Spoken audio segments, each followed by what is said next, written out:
Hello and welcome to this review for the expansion Secrets and Soirees. That's an addition to the base game of Between Two Castles of Mad King Ludwig. For my channel, it's the very first review for an expansion. So thank you very much to Stonemaier Games for providing this copy for me to try it out. As you may know from my previous review from a Stonemaier game, they always want you to be completely honest. Even if you didn't like the game, just say so.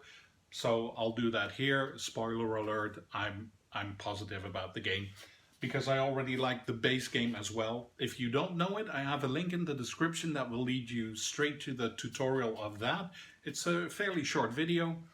You can also check the review I did for that one and then come back here to see what I have to say about this one. First, the box and the components. My experience with Stonemaier games is that it's always a quality product. The box is fairly thick, and what's in the box is both functional and made with good material. This one comes with a tray that you can keep in the box of the base game. So now you have 3 trays with tiles in the base game, so that's very handy. It all fits in nicely. So yeah, that's that. Then the game comes also with 2 solo modes, I believe.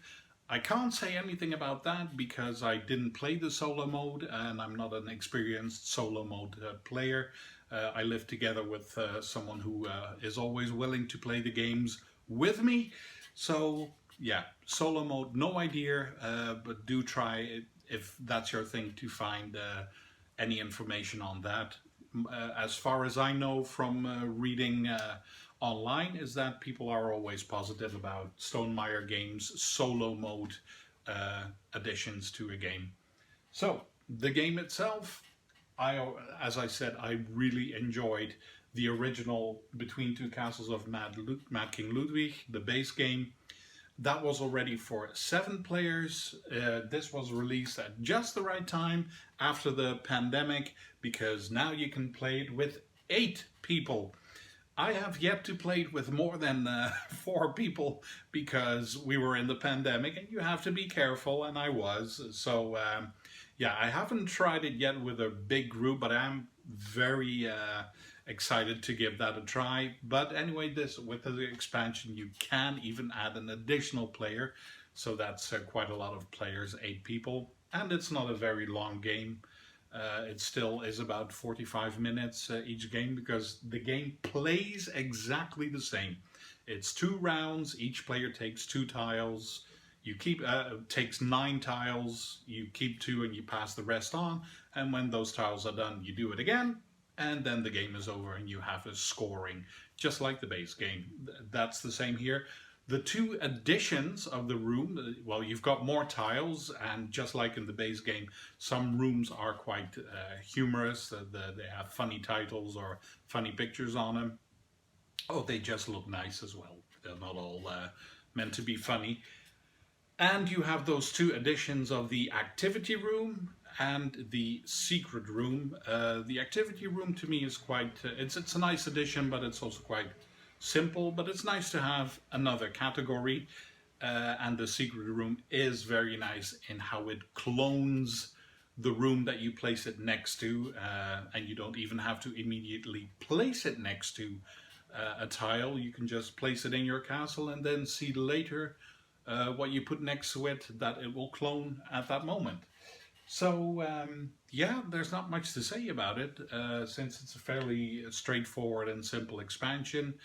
It comes with the bonus cards, but as you already know, bonus cards from the base game, these are also the same types of bonus cards, nothing new. And what else? The tokens, but they are for the secret rooms. So yeah, I can't say much about it. If you enjoy Between Two Castles of Mad King Ludwig, the expansion, yeah, it just gives you 1 more player and 2 more rooms. I personally like it. You can put it all together in one box to just simply always play the base game plus the expansion without having to think about it. Also, the rules for the activity rooms and the secret rooms aren't very complicated, so you don't need the rule. You can keep the rulebook in the base game if you want, but you don't really need to look at it to understand it. And almost forgot the ballrooms. That's what the soirees are for. Those are bonus tiles, specialty rooms as they call them. Also nice, that actually makes it even more interactive because it's already a very interactive game because you have to work together with whoever's sitting next to you on both sides.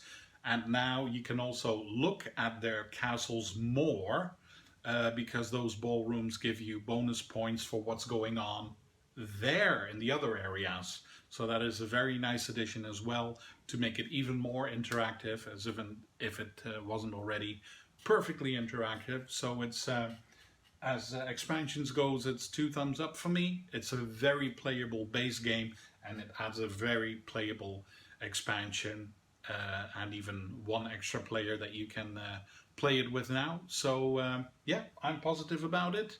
If you've already tried it, or if you have any questions about it, feel free to leave a comment. And thank you for watching this review, and see you for the next one.